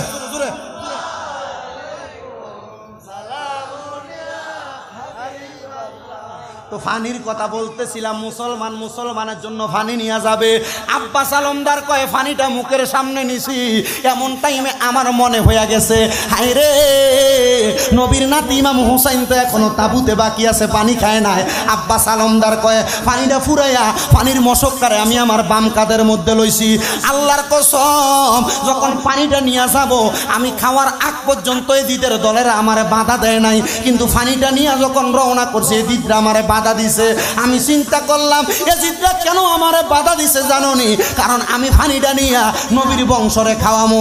এরা আমার সামনে দিয়া দাঁড়াইছে, সামনে দিয়া দাঁড়াইয়া আমার পানিটা যে হাতের মধ্যে, হাতের এই কনিটার মধ্যে রাখা, কাদের মধ্যে রাখা, একটা কূপ দিছে। আমি আব্বাস আলমদারের বাম হাতটা মাটির মধ্যে পড়ে গেছে। আব্বাস আলমদার কই আমি পানির পাত্রটারে টান দিয়ে আমার ডান হাতে নিছি, এরা আমার ডান হাতটার মধ্যে একটা কূপ দিছে। আব্বাস আলমদারের ডান হাতটা চামড়ার সাথে লাইগা রইছে। উনি বলে পানির পাত্রটারে মুখের মধ্যে কামড় দিয়া ধরছি। আমি আব্বাস আলমদার পা দিয়া আড়ানি দিয়া গোড়াটারে যখন সামনের দিকে নিতে লাগছি, আমি আব্বাস আলমদারের গলার মধ্যে তারা তরবারিটা চালাইয়া দিছে। আব্বাস আলমদারের পেছনে পেছনে হযরতে আলী আকবর ইমাম হুসাইনের সন্তানও গেছে। উনি বলে আমি এমন অবস্থা দেখা আমিও রওনা করলাম আব্বাস আলমদাররে বাঁচাইতে। আমি গোড়ার পিটি উইটা যখন যুদ্ধ করতে করতে আমার তরবারি দিয়া অনেক মানুষকে কতল কইরা দিছি, এমন টাইমে আমারে তারা যখন আঘাত করতেছে আমি আলী আকবর বড় ক্লান্ত হইয়া গেছি। ক্লান্ত হইয়া আমি দেখলাম আমার বুক বরাবর একটা তীর মারছে, আমার ঘাড়ের মধ্যে এই সিনাটার মধ্যে তরবারি ঢুকিয়া দিছে। আমি হযরতে আলী আকবর আল্লাহু আকবর বলতে বলতে আমার গোড়াটারে আমাদের তাবু পর্যন্ত নিয়ে গেলাম। এমন টাইমে আমার আব্বা হযরত ইমাম হুসাইন আমার সামনে আইসা কয় দেখছো নি রে, একটা সন্তান বাকি ছিল, আমার সন্তানটারে পর্যন্ত তারা মাহিরা ফালাইছে। হযরতে আলী আকবর একটা ডাক দিয়া কয় আব্বায়ো আব্বায়ো আমার একটু পানি দে, আমি পানির পিপাসার মধ্যে বড় কাতর হইয়া গেছি। হযরত ইমাম হুসাইন কয় আমাদের তাঁবুর মধ্যে আজকে 8 দিন পর্যন্ত খাবার নাই, পানি নাই, আমরা পান করতে পারি নাই। তোমার ভাই আলী আসগর ছোট বাচ্চা মানুষ পানির জন্য মারা গেছে।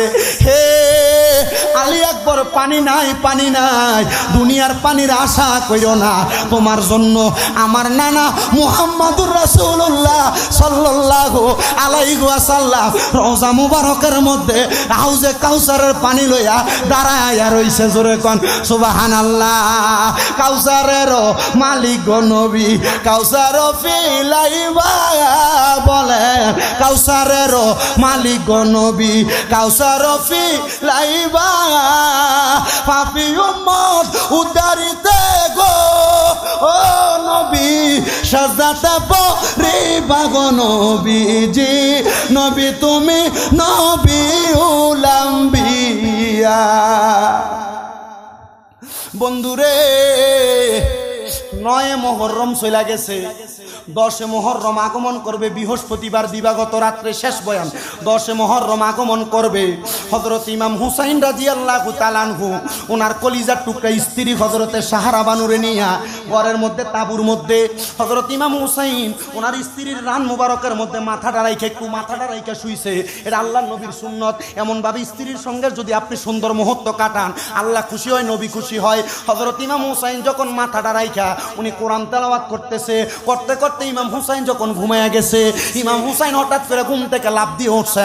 হযরতে সাহারা বানু জিজ্ঞাসা করে, স্ত্রী গো, হযরতে সাহারা বানু জিজ্ঞাসা করে, স্বামী ও আপনি কেন কেন এভাবে লাফ দিয়ে উঠলেন? হযরত ইমাম হুসাইন ডাক দিয়া কয়, হে আমার কলিজার টুকরা স্ত্রী, আমি কিছুক্ষণ আগে স্বপ্ন দেখলাম আমার নানা মুহাম্মদ সাল্লাল্লাহু আলাইহি ওয়াসাল্লাম, আমার আব্বা হযরতে আলী কাররামাল্লাহু ওয়াজহু ইসলামের চতুর্থ খলিফা, আমার আম্মা যিনি জান্নাতের মহিলাদের সরদারিনী, হে মুকসার এবং লারুসর এলাকার মা বোনেরা, দেবিদ্দার এলাকার মা বোনেরা, আপনারা নামাজ পড়লে, রোজা রাখলে, স্বামীর খেদমত করলে, পর্দা মেনটেন করলে আপনারা যে মা ফাতেমার লগে জান্নাতে দেবেন ওনার কথা বলতেছে।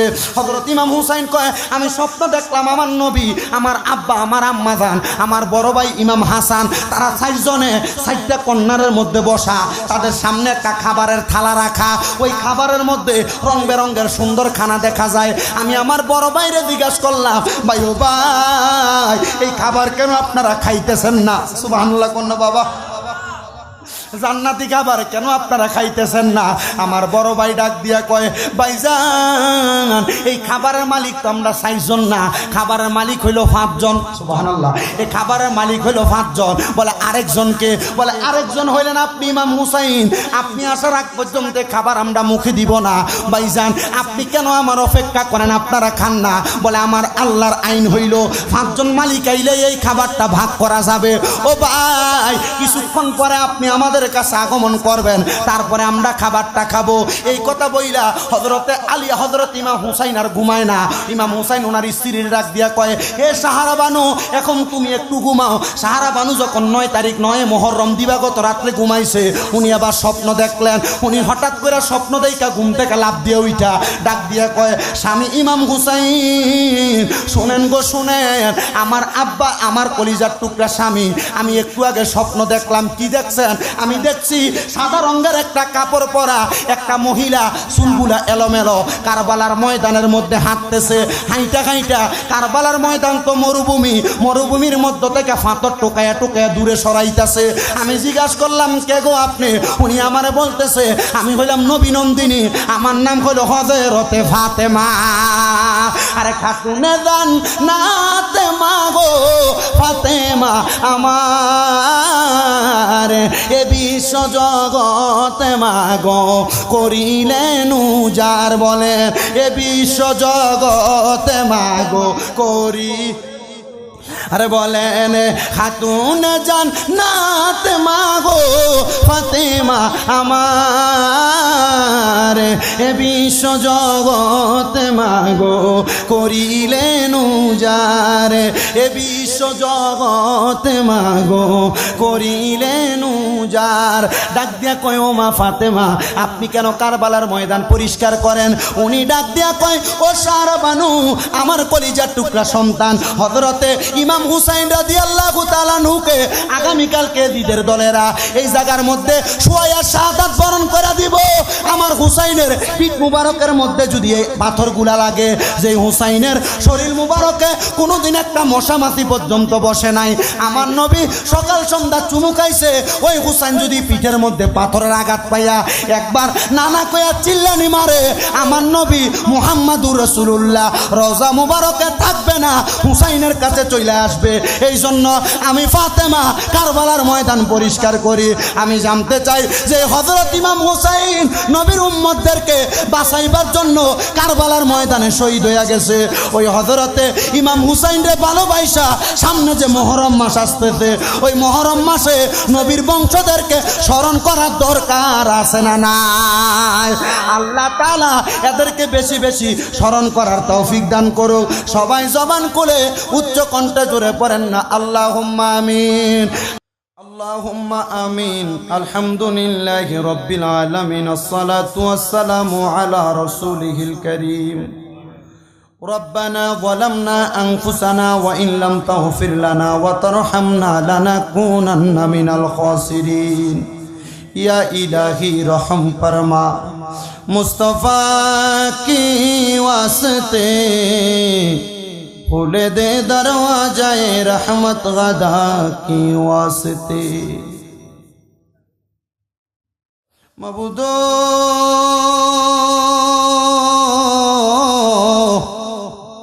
ओ दयाल अल्लाह एक रहमतेर नजर करे ताकिया देखें गो अल्लाह এই জিলহজের চাঁদে কুমিল্লা জেলার অন্তর্গত দেবিদ্বার থানাধীন মুকসার উত্তরপাড়া মোহাম্মদ নুরু মিয়ার বাড়ির প্রাঙ্গণে সামনেই মুহররম মাসের পবিত্র সুহাদে কারবালাকে স্মরণ করে ওয়াজ ও জিকিরের মাহফিল সাজায়া আমার সঙ্গে আলেম ওলামা বাবারা, দাড়ি পাকা মুরব্বী বাবারা, যুবক নওজোয়ান ভাইয়েরা, ছোট্ট ছোট্ট মাসুম বাচ্চারা, পর্দার অন্তরালের আমার কত মা বোনেরা মুনাজাতের মধ্যে হাত বাড়াইছে। আল্লাহ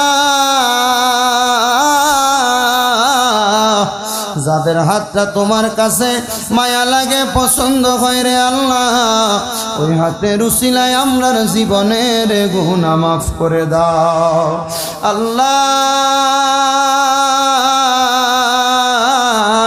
আজকের মুনাজাতের হাদিয়া সোনার মদিনায় সবুজ গম্বুজের নিচে সোনালী রওজা পাকে আমার দয়াল নবীর দরবারে কবুল আর মঞ্জুর করে নাও।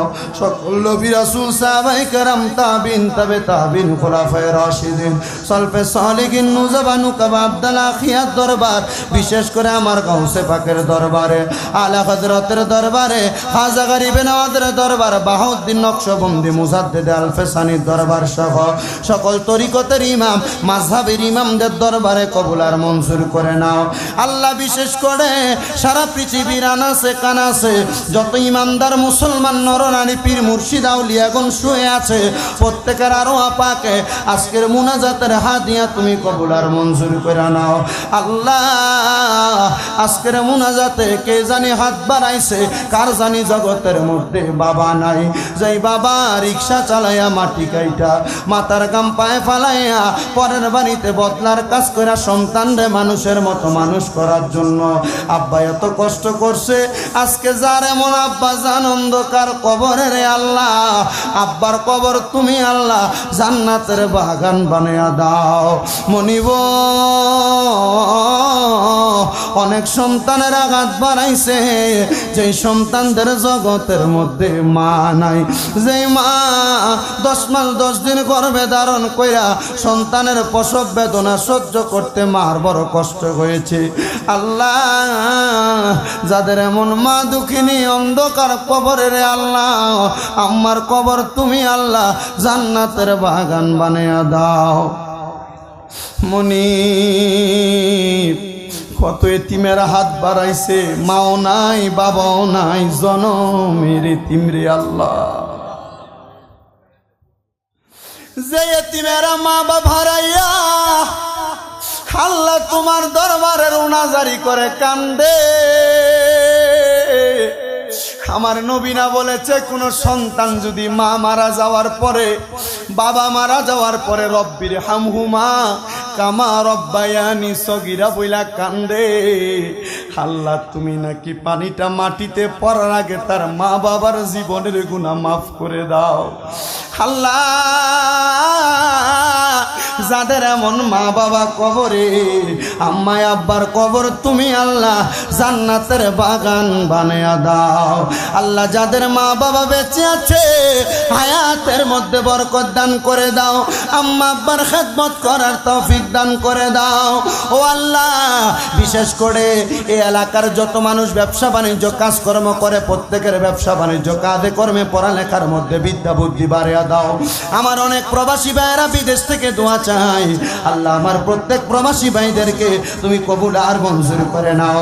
বিশেষ করে আজকের মাহফিলের যারা আয়োজন করলো, জনাব নুরু মিয়ার সন্তান মোহাম্মদ ইউসুফ মিয়া, মোহাম্মদ ইসমাইল মিয়া প্রবাসী, আল্লাহ তাদের প্রত্যেককে তুমি কবুল মঞ্জুর করে নাও।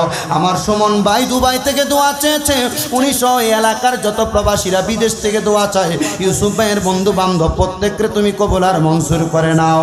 আল্লাহ সিলেটের মুসলমানরা আল্লাহ বন্যার কবলিত পানিতে বড় আত্মহারা হইয়া তাদের ঘর বাড়িগুলা বিলীন হইয়া যাচ্ছে। সিলেটের বন্যায় কবলিত আমার মুসলমান ভাই সহ প্রত্যেক ধর্মাবলম্বী ভাইদেরকে তুমি হেফাজত করো। সিলেটের মুসলমানদেরকে বন্যার পানি থেকে হেফাজত করে সুন্দর সাবলীলভাবে জীবনযাপন করার তৌফিক দান করো। সিলেটের উপর থেকে তুমি আল্লাহ তাআলার সকল প্রকার নজর দিয়া তাদেরকে তুমি রহমত দান করো। রব্বুল আলামিন আমার ফিলিস্তিনের গাজার মুসলমানদেরকে হেফাজত করো। বিশেষ করে রব্বুল আলামিন পর্দার অন্তরালের যত মা বোনেরা দোয়া চায়, আমার যেই মুরব্বী বাবারা, যুবক নওজোয়ান ভাইয়েরা, ছোট ছোট মাসুম বাচ্চারা দোয়া চায়, প্রত্যেকের খাস দোয়া কবুল করো। আমি অদমের কাছে মাঝে মাঝে ফোন করে বিভিন্ন মানুষ দোয়া চাই গো আল্লাহ, নাম জানা অজানা প্রত্যেকের দোয়া তুমি কবুল মঞ্জুর করে নাও। আল্লাহ যতগুলা দরখাস্ত করলাম, দোয়া চাইলাম, জানি না আমি গুনাহগারের হাতের উসিলায় মাফ করবে কিনা, তবে আমরা তোমার কাছে জানি তোমার কাছে সবচাইতে প্রিয় তোমার বন্ধু মুহাম্মদ মুস্তাফা, ওনার উসিলায় তুমি প্রত্যেকটা দোয়া কবুল আর মঞ্জুর করে নাও। ওরে যার নাম রেখেছো তুমি মুহাম্মদ রাসূল, সেই নামের উসিলায় দোয়া করো হে কবুল, আল্লাহ করো হে কবুল।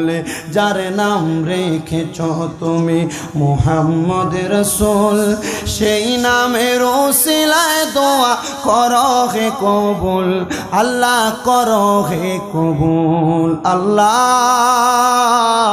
মরণের আগে বারবার তাওয়াফে বাইতুল্লাহ, জিয়ারতে রওজে রাসূলুল্লাহ নসিব করায়া আখিরি জবানে মধুর কালেমা পড়ায়া দিয়েন লা ইলাহা ইল্লাল্লাহু মুহাম্মাদুর রাসূলুল্লাহ সাল্লাল্লাহু আলাইহি ওয়াসাল্লাম।